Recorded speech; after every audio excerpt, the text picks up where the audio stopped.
Waalaikumsalam warahmatullahi Eh, wabarakatuh. Hari ini saya ingin meminta waktu Bapak sebentar untuk melakukan yang namanya wawancara pra-observasi psikofisik. Baik Bapak, hari ini kita ada namanya observasi ya Bapak. Sebelum kita melakukan observasi, tentu kita melakukan yang namanya pra-observasi. Bagaimana Bapak mempersiapkan pembelajaran hari ini? Baik, nanti saya akan mempersiapkan pembelajaran ini. Kebetulan materinya tentang debat. Submateri yang akan saya bahas itu dimulai dari jenis-jenis debat, dan yang kedua itu tata cara debat. Tata cara debat ya? Intinya sih anak bisa melakukan debat secara konsep, bukan cuma sekedar balas-balasan argumen, tapi dari runtutannya dia tahu bagaimana mulainya sampai nanti akhirnya bagaimana. Oke, adapun strateginya Bapak untuk mempersiapkan materi debat itu, mungkin Bapak punya strategi khusus sebagai untuk supaya anak ini paham materi tentang debat ya? Strateginya apa Pak? Pertama pastinya saya harus menjelaskan dulu landasannya, mulai dari jenis debat, dan nanti tata caranya, ini poin-poinnya seperti ini. Tujuannya pasti akhirnya anak bisa memahami konsep debat yang baik, yang benar, dan anak bisa mempresentasikannya secara langsung dengan konsep pembagian kelompok. Ada diskusi kelompok. Ada diskusi kelompok, nanti pembahasan, kalau di debat bahasanya mosinya ya, atau judul debatnya nanti saya tentukan. Nanti harus bermain peran, ada yang jadi tim pro atau setuju sama mosi, terus ada tim kontra yang tidak setuju. Nanti ada durasi waktu, mereka akan membicarakan tentang apa yang mereka cari, data-datanya, baik yang setuju maupun tidak setuju terhadap mosi debat. Oke, Bapak sendiri sudah punya rancangan seperti FFP, terus tujuan pembelajarannya? Iya, RPP sudah ada, rancangan tujuannya yang tadi saya bilang sudah. Pokoknya anak itu intinya bisa mempresentasikan konsep debatnya. Oke, bisa mempresentasikan konsep debatnya ya.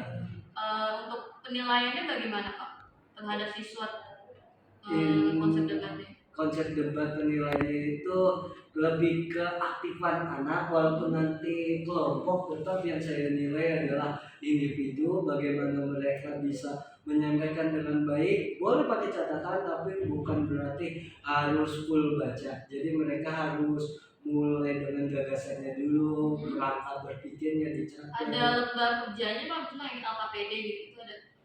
Ya belum Bu, masih ada nanti saya susun. Oke, baik Pak. Untuk sebelum kita melakukan namanya proses pembelajaran, mungkin Bapak punya kekhawatiran terhadap materi pembelajaran hari ini? Kekhawatiran pasti ada, mungkin daya tangkap anak tentang debat itu yang benar masih kurang. Mungkin mereka akan tahu debat itu diskusi atau penyanggahan argumen, tapi yang benarnya itu apakah ketika si A lagi bicara langsung dibalas, kan lebih cenderung karena tahunya debat ketika si A lagi ngomong dibalas lagi, padahal tidak seperti itu. Kekhawatirannya mungkin konsep debatnya jadi kurang matang sih Bu. Makanya perlu ada landasannya dulu, biar saya kasih tahu kerangka-kerangkanya, biar anak nanti ngikutin dulu yang saya. Oke, saya yakin Pak Hakim bisa untuk melaksanakan proses pembelajaran hari ini sukses ya Pak. Siap. Untuk kegiatan hari ini, terima kasih atas waktunya. Mungkin saya akan berusaha semaksimal mungkin untuk memantau dari jauh ya Pak. Mungkin nanti ada kegiatan setelah kegiatan observasi, ada yang namanya kegiatan pasca observasi, nanti didampingi oleh pengajar praktik Bapak Hakim. Dia Pak Hakim? Itu kapan? Pengajar praktik mungkin nanti bulan Maret ya. Oh iya. Nanti setelah kita melakukan observasi. Siap. Oke. Oke, siap ya Bapak. Makasih Bapak, sukses nanti di pembelajarannya. Siap. Oke, Makasih. iya sama-sama. Doa selesai, memberi salam.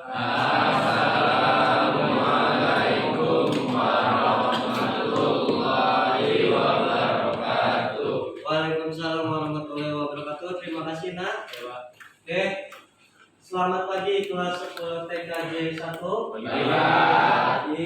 Semoga sehat selalu, berkah selalu, yang terlibat dalam pembahasan debat. Biasanya tim debat itu yang ada di acara debat ada berapa pihak? Oke. Dua pihak atau lebih. Biasanya namanya apa? Ada tim pro, tim kontra, dan tim netral. Tapi nanti praktik ya saya hanya butuh dua tim pro dan tim kontra. Di kelas 10 TKJ 1 total anak ada berapa? 36.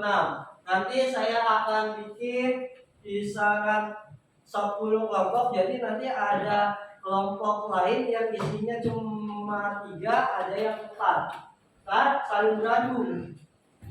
Dalam satu pertandingan ada 2 tim. Kelompok 1 misalnya jadi tim pro, tim kontra kelompok 2. Nanti akan seperti itu. Mosi atau judul pembahasannya nanti saya akan tentukan apa saja sih judulnya. Misalnya tentang pembahasan kartu Jakarta Pintar. Mosinya ya, sebutkan dalam materi debat adalah mosi, judul pembahasan. Tim pro harus setuju tentang KJP. KJP itu baik, KJP itu sangat membantu. Tapi di lain sisi tim kontra akan mengulik atau membahas apa sih kurangnya dari KJP, kenapa tim kontra tidak setuju terhadap program KJP. Jadi tim pro akan mengeluarkan pandangannya, tim kontra juga akan mengeluarkan pandangannya. Oke, kalau bicara tentang KJP, Kartu Jakarta Pintar, orang-orang yang ahli di bidang apa yang bisa ngomong tentang KJP? Ahli di bidang apa yang bisa sangat pas untuk ngomongin KJP atau bicara KJP? Kayak bidang pendidikan bisa nggak? Bisa. Apalagi bidang ekonomi bisa nggak? Bisa. Yang nggak bisa bidang apa? Misalnya bidang keagamaan kan nggak masuk, nggak ada sangkut pautnya. Atau bidang apa lagi kira-kira? Tukang sayur misalnya ngomongin KJP, bisa nggak masuk? Nggak, karena bukan bidangnya. Saya bukannya merendahkan profesi. Ini ngomongin atau bicara siapa yang pantas untuk bicara pada mosi yang pas atau tentang pembahasan yang memang lagi dibahas. Kalau ngomongin tentang bahan pokok, berarti tukang sayur bisa ngomong nggak? Bisa. Itu yang nanti akan saya bahas ketika kalian habis ulangan pembahasan tentang praktik debatnya. Sekarang ini saya akan kasih tahu dulu materinya. Buka HP-nya, buka gawainya untuk pembahasan tentang jenis debat. Jenis debat dibagi menjadi berapa macam? Ada yang punya spidol? Coba. Jenis debat.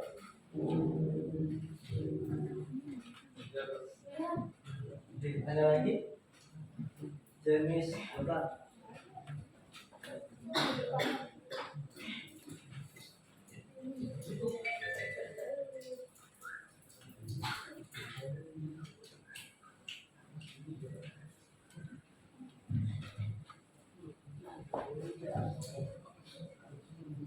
Yang pertama apa nak? Debat parlementer atau majelis. Debat parlementer. Oke, parlementer atau debat majelis. Intinya dari debat parlementer apa? Coba. Debat parlementer adalah satu orang. Hah? Satu orang silakan.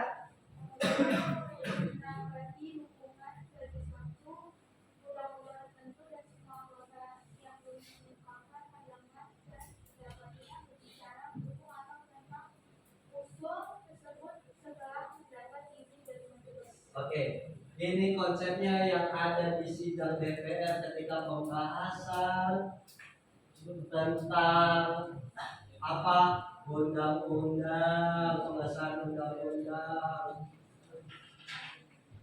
pengesahan pasal. Jadi ada sidang khususnya. Siapa yang setuju, fraksi mana yang setuju, atau kelompok mana yang setuju, mana kelompok yang tidak setuju, akan dijadikan satu forum berdasarkan argumennya masing-masing. Siapa yang menentukan tentang yang menang? Pemimpin majelisnya atau ketua dari debat parlementer. Oke, yang kedua apa? Nah, debat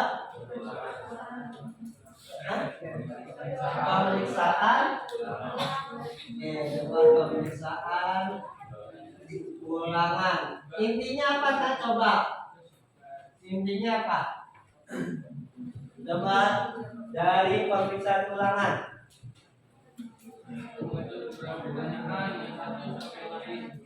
Mengajukan pertanyaan satu sama lain untuk memperkuat apa? Memperkuat argumen mana yang lebih pas terhadap posisi yang sedang dibahas.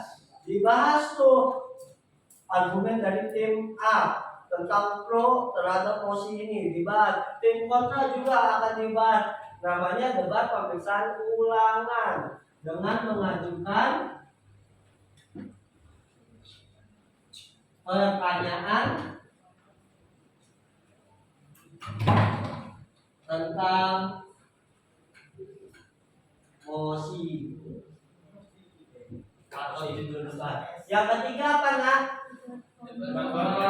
Debat formal atau debat pendidikan. Nanti kita akan melakukan debat formal. Intinya apa debat formal? Memberikan kesempatan bagi wakil pembicara untuk menggunakan kepada para pendengar beberapa argumen. Oke, memberikan kesempatan pada tim ya, pada tim yang melakukan debat. Hah? Oke, tim yang melakukan debat.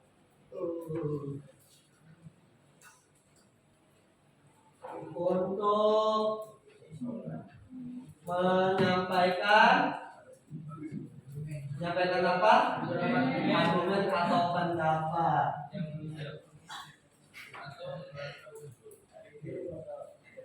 Boleh setuju, boleh tidak. Intinya dari debat parlementer, debat pemeriksaan ulangan, debat formal harus ada mosi yang dibahas.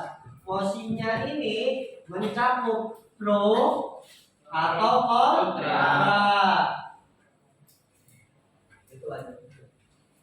Selanjutnya, setelah kita akan bahas jenis debat, tata cara debat. Itu ada berapa poin tata cara debatnya? 7. Coba cek lagi. 9. Coba lagi. Ya bahasanya.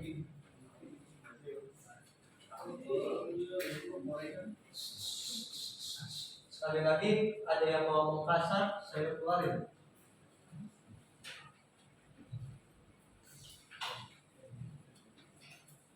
Baik. Tata cara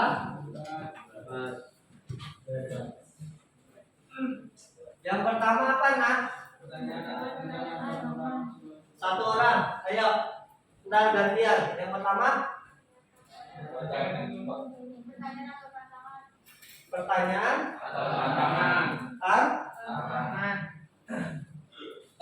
Mbak, ada penjelasannya lagi? Oke, pertanyaan Tangan yang dikembangkan. Oke. Disampaikan dengan cara profesional, dengan cara profesional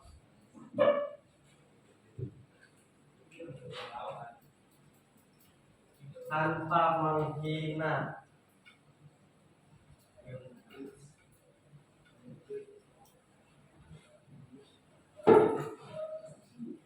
Personal lawan debat. Ingat, namanya debat boleh saling serang, tapi serang apa? Pendapat, bukan fisik. Secara personal atau latar lingkungan dia tinggal nggak bisa. Tahu yang boleh adalah pendapatnya yang diserang, itu sah. Tapi kalau udah nyerang personal, apalagi konsennya adalah menghina, ini udah bukan tata cara debat yang baik. Terus yang kedua apa lagi? Analisis teoritis. Intinya ini tujuan dari debat, tata cara debat menggali daya kritis peserta debat maupun yang pro ataupun kontra, supaya apa?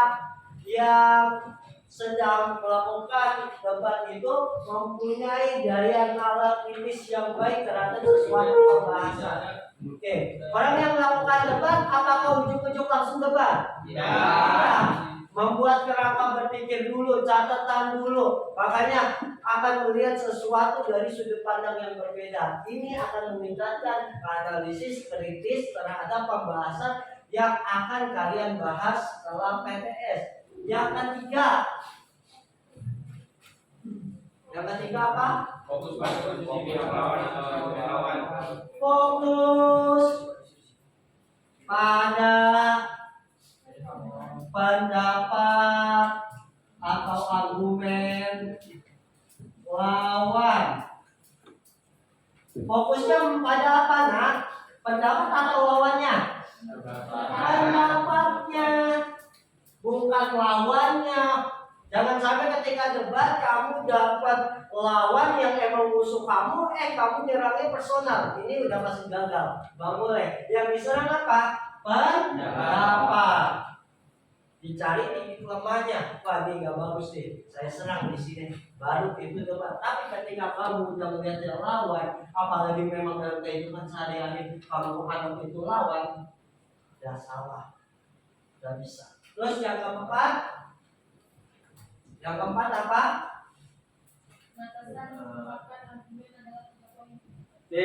Batasan mengungkapkan argumen adalah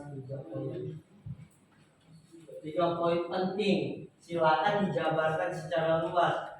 Apa sih yang mau kamu bahas? Misalnya tentang KJP, 3 poin kenapa kamu setuju KJP. Coba sebutkan 3 poin aja. Yang paling mendasar kenapa orang Jakarta, pelajar Jakarta butuh namanya KJP. Membantu Uang bayar sekolah. untuk biaya sekolah. Oke, saya setuju. Yang kedua, bisa apa? Oke, bisa membeli perlengkapan sekolah. Oke. Yang ketiga, membantu perekonomian orang tua enggak? Iya. Tapi kalau kita konsennya adalah KJP nih, panjangannya apa sih, nak? Jakarta Pintar. Tadi kan saya ngomong tentang pro-nya. Kenapa pentingnya KJP? Kontranya. Dari segi namanya aja kartu Jakarta Pintar. Tapi fakta di lapangannya kenapa malah untuk orang-orang yang secara ekonominya nggak mampu. Bahkan lebih parah lagi, ekonominya sih sebenarnya mampu, tapi mentalnya yang nggak mampu. Satu, orang dalam KJP kuncinya apa? harus punya surat keterangan tidak mampu. Bagus kan? Kalau untuk orang yang memang benar-benar nggak mampu, oke, memang haknya. Tapi faktanya banyak orang yang memanipulasi surat keterangan tidak mampu itu supaya dapat KJP. Poin kurangnya dari KJP. Yang kedua, nggak tepat sasaran. Seharusnya untuk orang-orang yang pintar. Pintar apa? Akademik maupun non akademik. Namanya dirubah dong. Seharusnya kartu Jakarta kurang mampu atau kartu Jakarta sejahtera, seperti itu. Kalau ngomongin pintar atau bicara pintar, seharusnya peruntukannya untuk anak-anak yang berprestasi. Berprestasinya baik yang akademik, non akademik. Terus poin kedua, kenapa kamu tidak setuju namanya KJP? Ayo, tadi yang pertama dari segi nama aja sudah tidak sesuai. Yang kedua apa? Hah? Hanya berlaku di Jakarta. Ada lagi kan namanya kartu Indonesia Pintar, itu lingkupnya luas, sudah seluruh Indonesia. Oke. Terus yang ketiga apa lagi?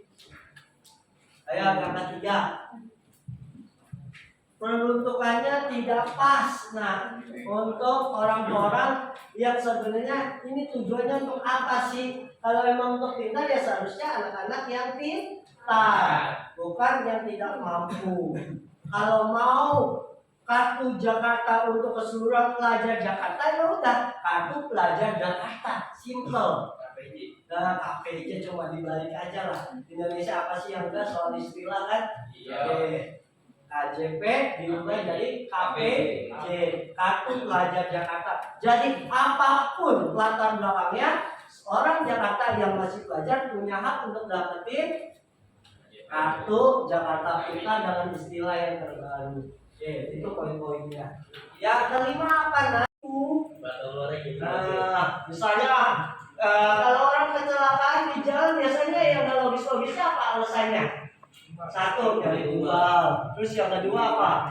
Biasanya emang lagi sial. Itu yang nggak logis. Yang logisnya apa? Mungkin penuhan jalannya kurang panjang, atau si pengguna jalan dia kurang fokus di jalan. Ingat, dalam debat harus menyampaikannya menggunakan logika atau logis. Tidak katanya, apalagi dengan bawa-bawa orang dulu, orang yang lama atau orang tua kamu, nggak bisa, harus logika. Lanjut yang keenam apa nak? Yang keenam ada lagi?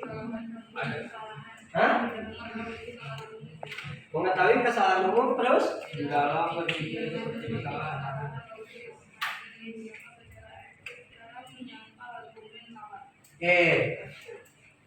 Mengetahui kesalahan. Kesalahannya apa? Bisa dilihat dari apa? Ketidaklogisan argumen yang dikeluarkan lawan. Apalagi kalau sudah bawa-bawa katanya mitos, udah pasti udah salah, atau membawakan pendapatnya tidak pakai data yang real. Tahu real? Atau data yang sebenarnya. Misalnya bawa-bawa angka kemiskinan dengan rasio persen, misalnya 10%, padahal di data yang sebenarnya cuma 7%, itu udah salah. Udah kecacatan dalam kesalahan ketidaklogisan. Lanjut yang ketujuh. Yang ketujuh apa? Hah? Apa? Menyajikan isi atau materi dengan akurat.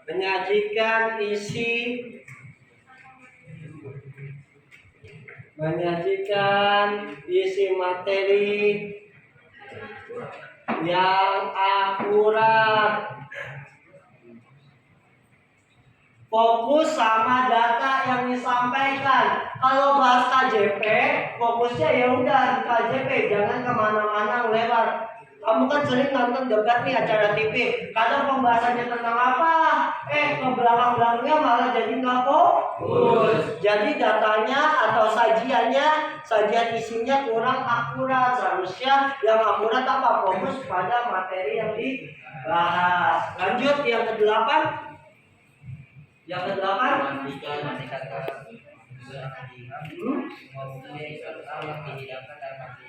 Oke, memastikan kesahihan atau kesalahan bukti dari pendapat yang disampaikan. Yang ke-9, memberikan kesimpulan dari final debat. Nanti dari debat ini kan ada 10 kelompok akan bersusun satu dengan yang lainnya. Konsep debat, satu pertandingan ada 3 babak. Babak pertama adalah masing-masing kelompok menyiapkan atau menyampaikan argumen atau sajian materinya selama 3 menit. Masing-masing kelompok 1 3 menit, boleh secara bergantian, wajib dari satu kelompok semuanya ngomong atau bicara. Misalnya si A menyampaikan 30 detik, selanjutnya si B 30 detik, sampai semua kebagian untuk menyampaikan awalan gagasan berpikirnya. Kelompok berikutnya juga 3 menit secara bergantian. Itu babak pertama, penyampaian awal gagasan. Yang kedua apa? Adu argumen. Adu argumen dari mana? Dari pendapat di babak pertama. Nanti nih tim pro di babak pertama lagi ngomong atau bicara, tim kontra nyatat apa? Kesalahan pendapat dari kelompok lawannya dicatat. Untuk apa? Untuk diserang di kelompok di babak kedua. Sama sebaliknya ketika tim kontra lagi berpendapat di babak pertama, tim pro nyatet mana kesalahan berpikirnya untuk diserang di babak kedua. Itu penyampaiannya masing-masing kelompok 2 menit. Boleh perwakilan, boleh secara bergantian. Babak ketiganya apa?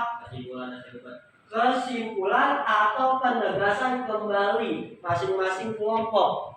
Ini yang hati-hati. Ketika di awal kamu sudah setuju sama nosi debat, sampai akhir harus setuju. Jangan sampai di awal udah setuju, di akhir malah sebenarnya saya ada di tim kontra. Nah, udah gagal tuh. Walaupun sebenarnya dalam hati kamu lebih setuju sama ketidaksetujuan mosi debat, tapi ketika saya suruh kamu itu ya harus setuju dari awal sampai akhir selama 1 menit masing-masing.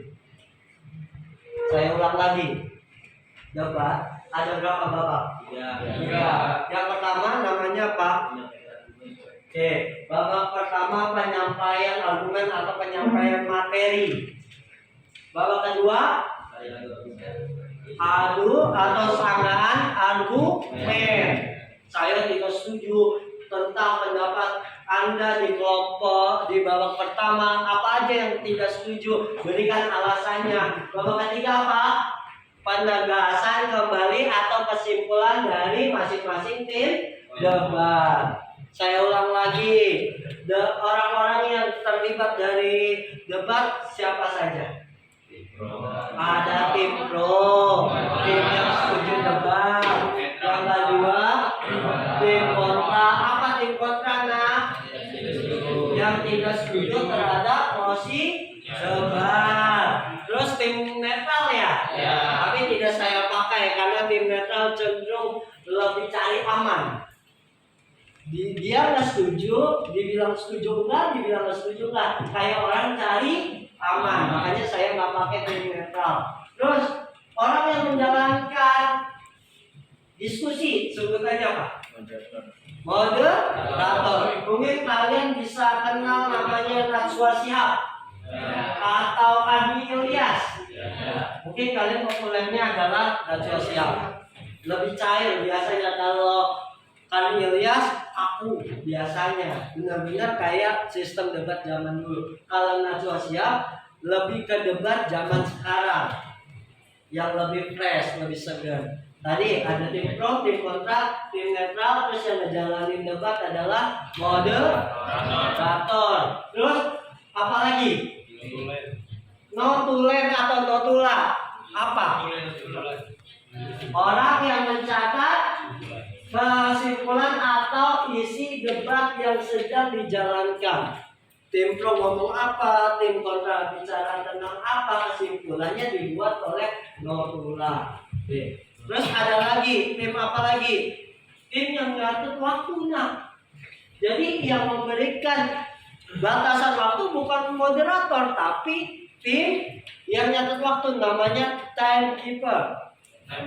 Oke, bukan keeper bawa jam ya, enggak. Dia yang ngitungin nih. Tim A akan pakai debatnya berapa menit? 3 menit. Dihitung mundur dari 3 menit saya kuat ya. Terus bisa mencari titik lemah argumen lawan. Yang ketiga apa? Yang berkuat, kenapa dia bisa dikatakan menang debat?